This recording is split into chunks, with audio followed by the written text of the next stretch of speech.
to the second episode of this Proverbs series, and we started off in 1 through 7, chapter 1, verses 1 through 7. We're going to jump ahead to chapter 10, verse 2, and the reason is we're looking at specifically the Proverbs of Solomon first, and there's a large section from chapter 10 to chapter 22 that includes these. Proverbs, again, is a collection. It's a collection of collections, if that makes sense.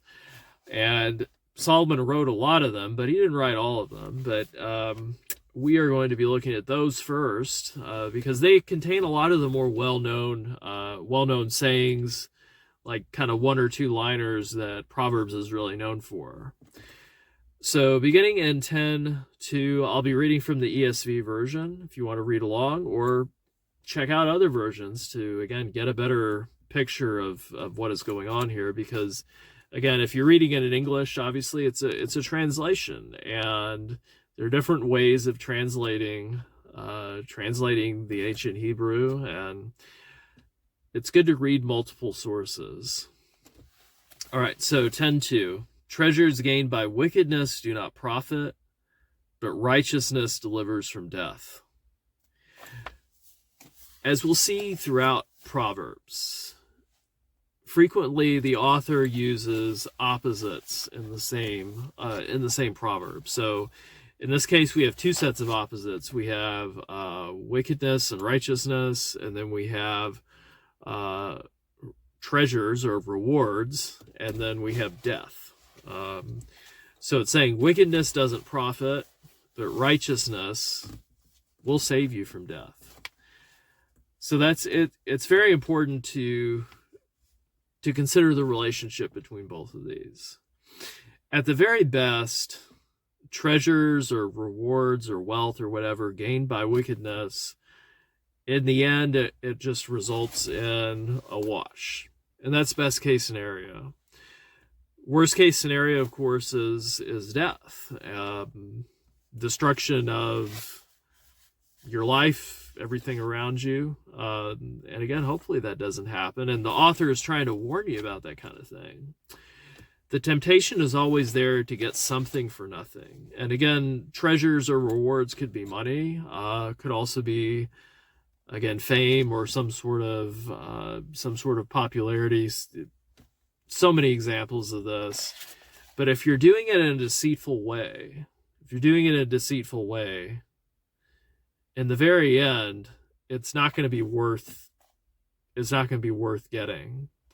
The trouble that comes along with it along the way, it'll be a wash. It'll be just a waste of your time.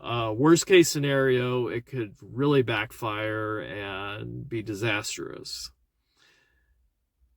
On the other side of that, righteousness is always profitable, even though it's not necessarily, it's not a job, obviously. It's not a product or service. Well, I guess it is kind of a service in a way to humankind, but righteousness is profitable, even though you're not going to see the immediate instant gratification of it all the time. And it's that instant gratification that draws people, and people, I say, I'm one of them. Try not to be, but again, it's in our nature to be drawn to instant gratification and getting something for nothing. But Proverbs warns us that is deadly, and if it doesn't kill you one time, eventually it will get to you, and we don't want that. Course. This goes against the teaching of, well, really most of the world. If we look around us, on the surface, it seems like those who cheat or those who deceive are the ones who are usually winning, right? And again, that's not necessarily true. There are people who made it in a certain field or attain success through honest ways, right? And those are the ones who have a more permanent kind of success. and who don't have a lot of trouble that come along with it. Although there's still adversity. I'm not saying there isn't adversity, but there still is. But you don't have to like cover up a lie or something like that. And of course, if you're doing something deceitfully and you have to lie and cover up the lie, then you have to cover up another one, and it becomes this big web. And unless you're a complete sociopath, and that doesn't bother you, it would bother most people, and it would weigh on them. So again, it's just not worth it. We see this also in the way people present their lives. Social media today, they present success, they present the good things, but we don't know what's going on behind the scene. It's like we're only seeing the tip of the iceberg, as I mentioned in the other video. Back then, of course, they kind of had their own version of that. They had the pomp and all the, displays of wealth and the parties that they would throw, and people still do that. But again, they didn't have social media, but they had ways of flashing their wealth back then in the day, 3,000 years ago, in the days of Proverbs, of course. And it always seemed like, again, the ones who were the oppressive rulers were the ones who were succeeding. But we need to see past that and not look at the surface, but Proverbs allows us to, for one, admit that what we see from our own limited perception isn't everything that's there. There's a lot more to the story that we can't see. And again, you'll only know the struggle and the pain that come with ill-gotten gains or treasures if you've gotten them and you go through that. But the author is trying to save you from that. Again, it says righteousness, or living the life of wisdom, saves you from those troubles. Again, you'll just living on this earth, you'll still have troubles, but at least they won't be the self-inflicted kind that the wicked experience, or the people who, again, nobody's perfect, the people who choose not to live according to the wisdom that is here, kind of the self-destructive, self-inflicted problems. And we have enough problems as it is. We can't be causing ourselves additional problems. We mistake and assume that, again, these people are getting away with it, maybe, or they get a get out of jail free card, or something like that, or it's the only way to get ahead. That's another myth. Proverbs plainly says that you can build wealth by providing honest service and building that wealth little by little. Of course, you might have lucky breaks or something like that, but again, the focus should be in every day going on the journey, walking the path of wisdom, and trusting that God will take care of it all, right? So there's nothing wrong with acquiring wealth or being successful or pursuing some sort of success if you're coming from the right mindset.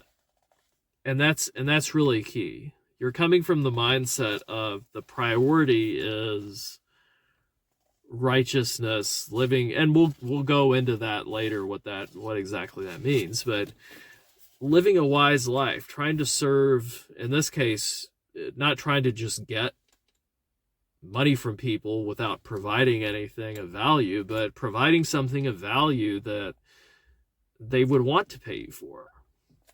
And that's important. That's important. And that should be the foundation, just your desire to give your gift to others and for others to experience that gift and for it to serve them. That's the foundation there. And then trusting that you will be compensated for that. Now, I'm not saying let people take advantage of you and just give everything away for free. That's not what I'm saying. What I am saying is building this foundation and building on that foundation, not seeking the treasure first.